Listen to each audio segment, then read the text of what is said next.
नमस्कार दर्शक बंधु, आजिर यही भिडियो आपण मैंने जानापी पाइबे जे वर्ष 2025 क्यों चारोटी भाग्यशाली राशि माने वर्ष 2025 उन्नति करने जाउछंती।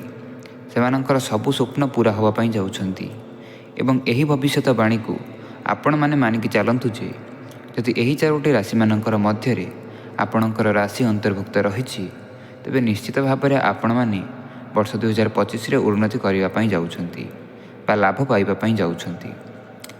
दर्शक बंधु आपण मानक कही रखुछि जे आम ओडिया नववर्ष आम एप्रिल 14 बा पणा संक्रांति पालन करुछु, किंतु वर्तमान समयर ग्रह मानकर गतिपथ को आखि आगे रखी वर्तमान समय बा आगामी 365 दिन मध्य एही चारोटी राशि व्यक्तिविशेष माने निज स्वप्न को पूरा करदे पारिबे।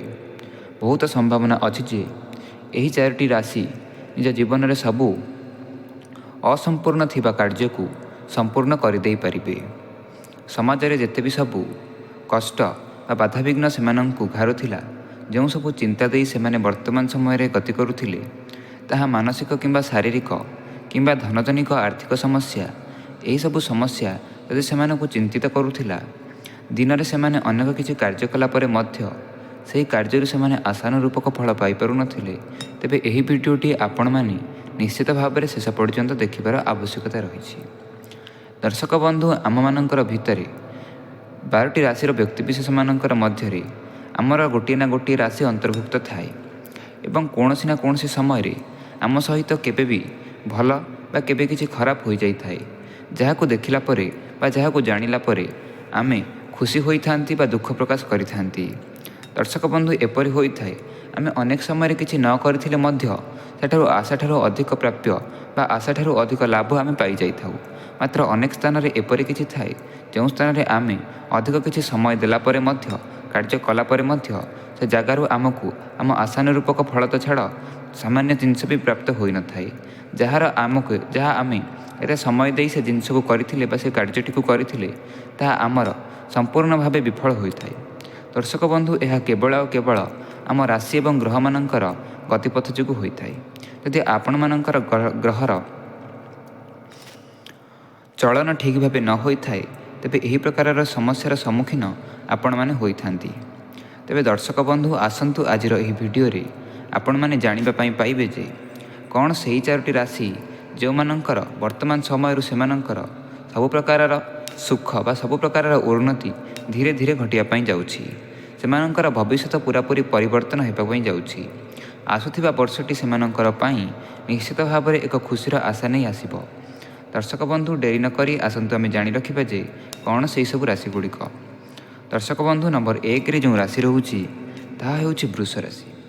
वृष राशि व्यक्तिविशेष माने बहुत सचोट होइथांती। एही राशि व्यक्तिविशेष माने केबे भी काहाकू कौनसी प्रकार गोटे मिथ्या शब्द भी कही न थांती बा मिछ कथा केबे भी काहाकू कही न थांती। एही राशि व्यक्तिविशेष माने बहुत बुद्धिमान होइथांती।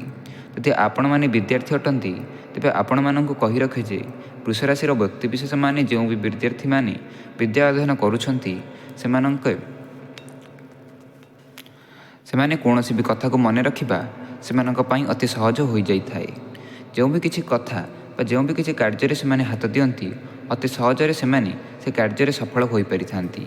दर्शक बंधु, जदि आपण माने सरकारी संस्था रे कार्यरत अछंती तेबे आसंता वर्ष रे आपण मानक पई आपण मानकर प्राप्य रे बा आपण मानकर दरमा रे एक बड़ उन्नति घटिया पई जाउछि। निश्चित भाव में आगामी वर्ष रे आपण माने 2 गुण लाभ करिया पई जाउछंती, जहाँ आपण जीवन में केबे आशा करि नथिले से सबु जिनिस को आपण माने आगामी दिन में क्रय करिया पई जाउछंती।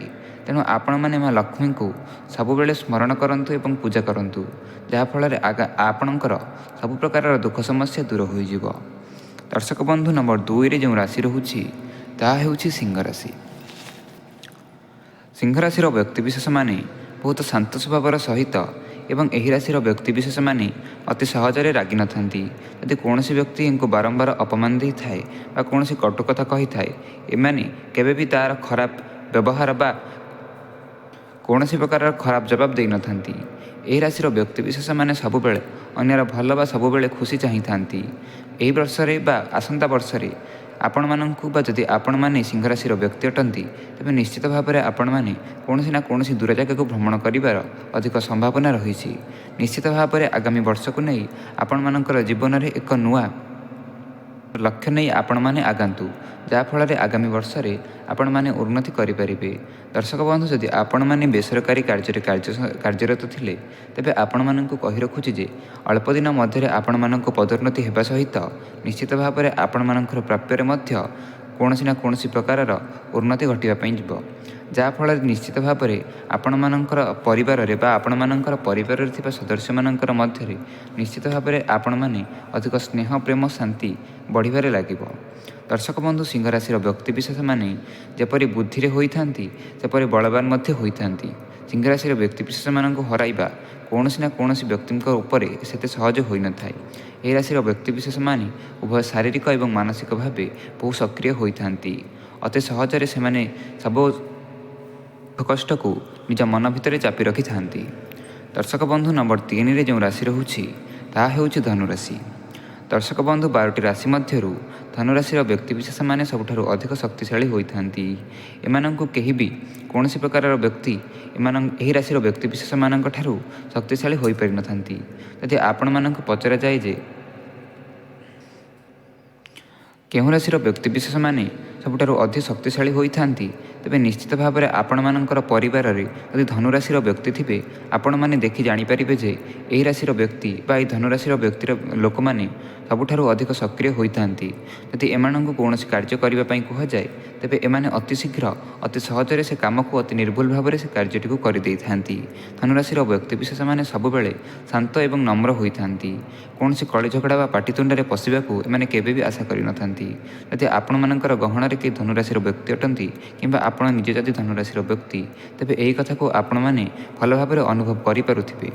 ଦର୍ଶକ ବନ୍ଧୁ, ଧନୁରାଶିର ବ୍ୟକ୍ତିବିଶେଷମାନେ ଆଗାମୀ ସମୟରେ ନିଶ୍ଚିତ ଭାବରେ ଗ୍ରହଚକ୍ରର ବର୍ତ୍ତମାନ ସମୟରେ ସେମାନେ ଉନ୍ନତି କରିବା ପାଇଁ ଯାଉଛନ୍ତି।